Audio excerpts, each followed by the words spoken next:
Hi guys, it's Rob from Rollerballs. Welcome back to the Hatchling series. This is part 2 and this is cleaning. What a mundane subject. Who wants to watch baby snakes being cleaned out? What can we learn from that? Well, we're going to look at this video in a slightly different perspective. Yes, you will learn my techniques and protocols for cleaning, but you'll also start to see that it's an opportunity for your snakes to start learning about their surroundings and interactions with you. Adaptive behaviour happens naturally. It allows a snake to adapt to the particular environment that it's in and make the best use of any opportunities. This does not need you to pick the snake up for this to happen. For instance, your snake may quickly become accustomed and get to know when feeding day is, and it will be primed and ready on feeding day. This is an adaptive behaviour, and it's actually a modification of their basic instincts. Their basic instinct is to eat whenever food is available. Their adaptation to your regular feeding schedules is that they know what day they're going to get fed. So when we clean our snakes, we are interacting, and often it's the only interaction that we have with our snakes. This is an opportunity for you to both observe and to perhaps influence adaptive behaviour of your snake. So whilst you're watching this video, don't think about it as a boring old video on cleaning. Think about this as a video on how your snakes develop adaptive behaviours. How will you recognise adaptive behaviour?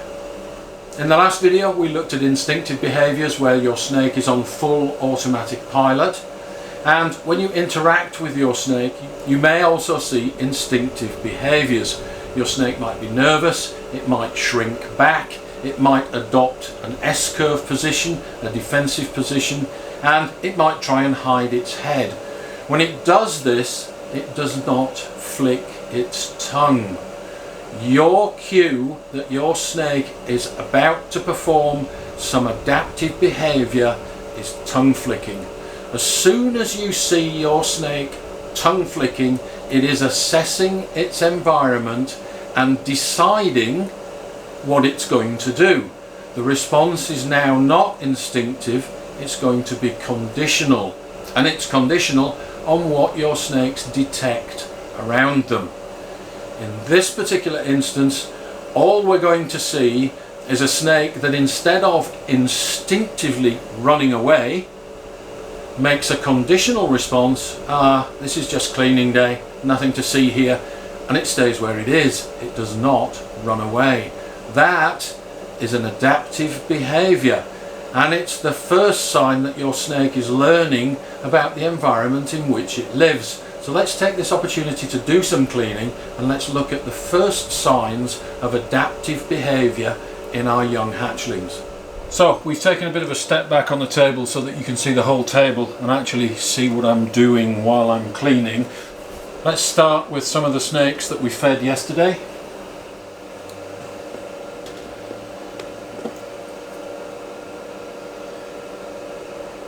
And you can see that the snake is actually curled up, digesting his meal, and he is very aware that I'm about to open his tub, but we're not getting the same feeding response that we got yesterday. There's no scent of prey in the room, and it is actually quite safe to open the tub. And the snake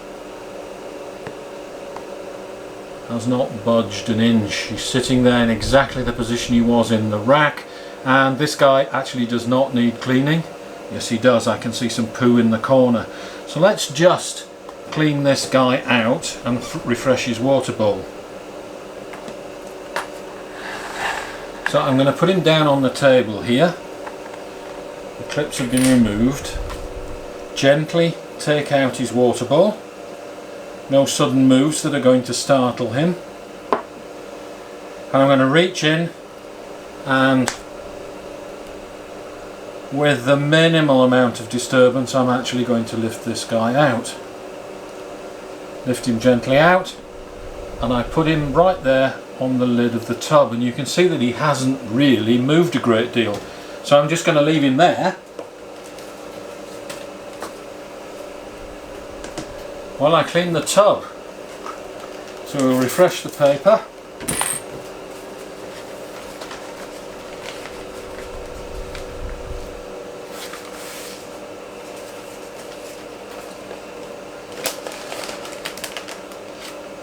Put the paper back into the tub. The water bowl I'll clean out, and you can see this guy, his natural inclination is actually just to stay exactly where he is. He's not being threatened.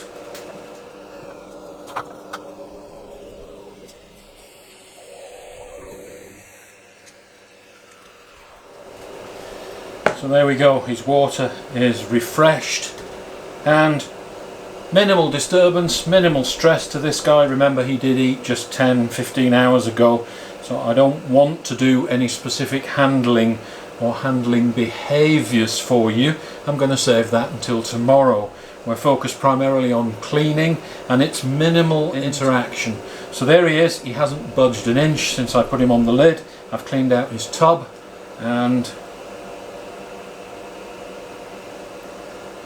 I'm going to put him back into his tub, and again you can see this guy has barely moved from when I actually opened his tub.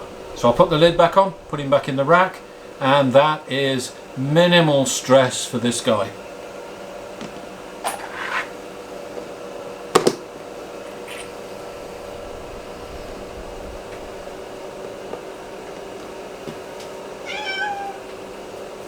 What's the matter, Pepper?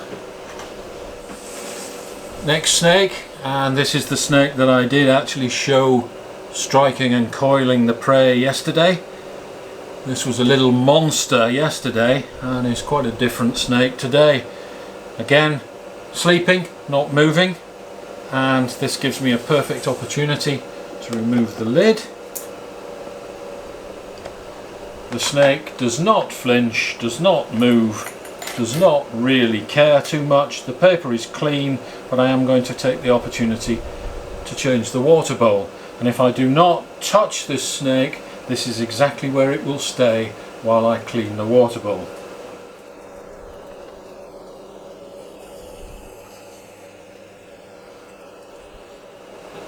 And you'll notice, guys, that while I was cleaning the water bowl, I did not put the lid back on. Putting the lid back on is actually quite threatening. It's movement above the head of the snake, which they don't particularly like. So in order to minimize that stress, and because I know that the snake is going to stay exactly where it is now, I didn't even bother putting the lid back on while I cleaned the water bowl. So we'll just put the water bowl back in, nice and slowly, so that the snake doesn't feel threatened. And now I can finally put the lid back on. Once the lid is back on, the snake no longer feels quite so threatened. He's back at home. But you can see that that is quite a stress-free operation. The snake has not budged an inch. He is starting to wake up now. You can see the tongue flicks. So I'll put him back in the rack and let him carry on sleeping. Same deal, guys. This one just needs its water bowl cleaning. It doesn't need new paper. So again, exactly the same routine. Reach in and take the water bowl out, but I'm not going to disturb the snake. It is not going to move. It's going to stay exactly where it is.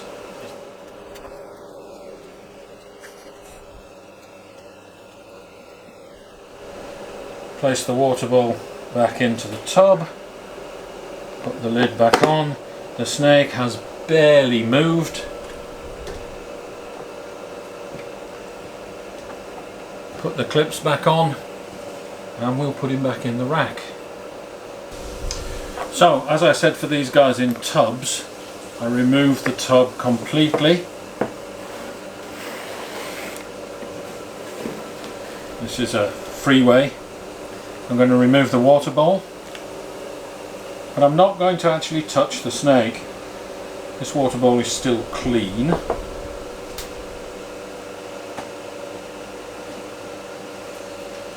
So I take another tub that's already refreshed. I have spare tubs. Some people don't like to do this. Some people prefer to use the same tub for the same snake, and I'm not so strict in those protocols. I haven't had any issues to date doing that. And you'll notice that if I place the tub on top of the other tub, the snake underneath feels much more secure because it has a roof over its head. So if you do need to work on a snake for any length of time, or do something else while the snake is on the table, just put a cover over the top of it and it will stay exactly where it is. Here I just changed the label, so I'm going to put a new label. I'm going to put a new label here on the tub. I'm going to put the water bowl back, and only then do I lift out the snake, put it into the new tub. Minimal invasive maintenance, and stick him straight back in the rack. This now gives me plenty of time to clean out and refresh this tub. We can scrape some of the urates, tip that into the bin, and first pass with the reptile disinfectant is actually a strong solution which I use to clean. Put plenty on. You can either leave this to soak or you can wipe it off and leave a residue.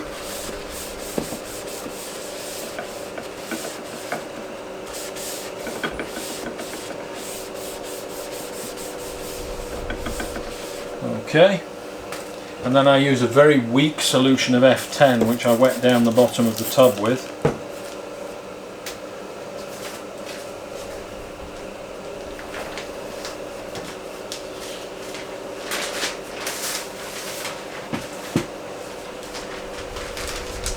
And then I put newspaper over the top, and that little bit of dilute F10 underneath that newspaper does no harm to the snake at all. So there's another refreshed tub, ready for another snake to be cleaned if I need to clean the tubs.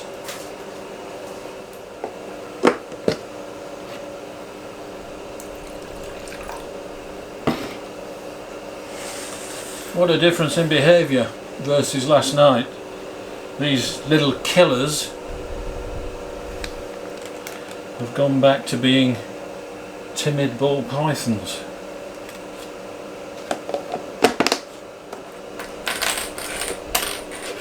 One of the holdbacks that needs a water refresh, but the paper's still clean. Again, what a difference in behaviour to last night. This little killing machine is actually in shed.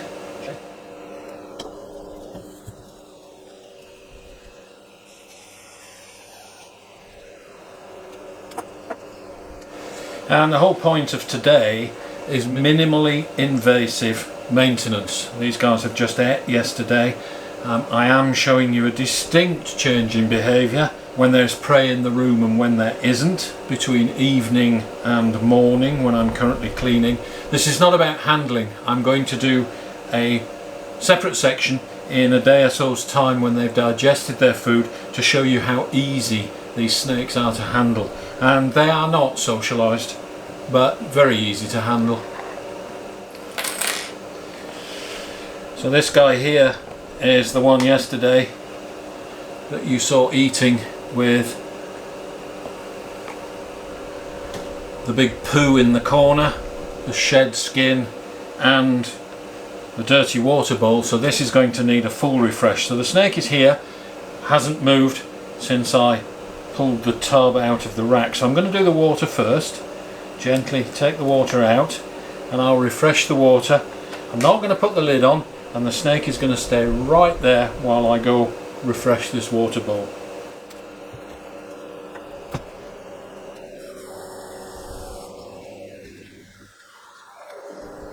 So if you're ever in that position that I was last night, guys, where I've been away for a few days and it was feeding day, and always feed a dirty tub. If you are forced to make a choice, feed a dirty tub and clean out the next day. Do not disturb your snakes before you feed them by cleaning them out, because you may well find that their feeding response is impaired. They've been a little bit disturbed by you cleaning them out and their feeding response is not as strong. So feed a dirty tub, clean out the next day if you're forced to make a choice. These snakes ate very aggressively in a dirty tub, it makes no difference to them. We can clean them out with minimal disturbance the following day. No reason not to clean them out, since we're using minimal invasive techniques in order to refresh the tubs. So the water's refreshed. I now need to get in here and clean the paper, and the snake actually has woken up. It's starting to tongue flick. I don't know whether you can see that on the video, but that's a sure sign that the snake is aware of what's going on around it, and we actually want that response from the snake. It is actually using its senses, so it's not going to do anything as a reaction to me. It's actually sensing what's going on around it. It hasn't moved, and I don't want to disturb this guy too much, so what I'm going to do is just pull this tub back here and put the lid out, and I'm just going to reach in. The snake doesn't flinch. Put him on the lid and leave him exactly as he was. So now I can clean out the tub without stressing out the snake. You see, the snake is behaving exactly the same way as if he was still in the tub. He isn't moving. It's during the day. He would normally be asleep, so no big deal to clean him out, and it's very non-stressing for the snake just to leave it on the lid of the tub like that and not actually touch it while you're cleaning around it.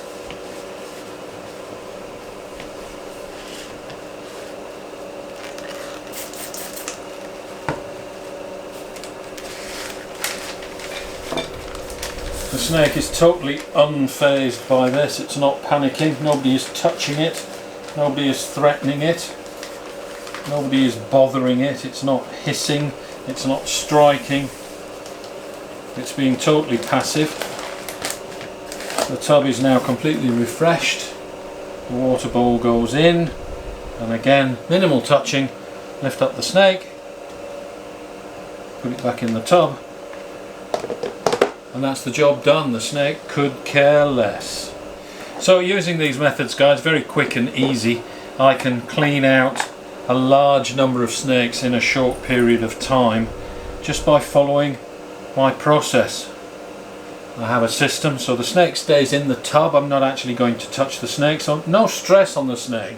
You can see the snake is not moving. It's not trying to run away. It's not even heavy breathing at the moment. It's just sitting there wondering what's going on. Actually, it didn't. Put it back in the tub, put the lid on, and that is job done. Minimally invasive maintenance for these little hatchlings, particularly since they just ate yesterday. Okay, in a day or so's time, when I'm confident they've digested their food and that we're not going to be stressing them by handling them with full bellies, I'll show you how easy it is for these snakes to be handled and how they respond to that handling. They've had no stress for several days, and they are extremely tolerant to a little bit of handling when their stress levels are low. Okay guys, very simple, not too complex a behaviour there.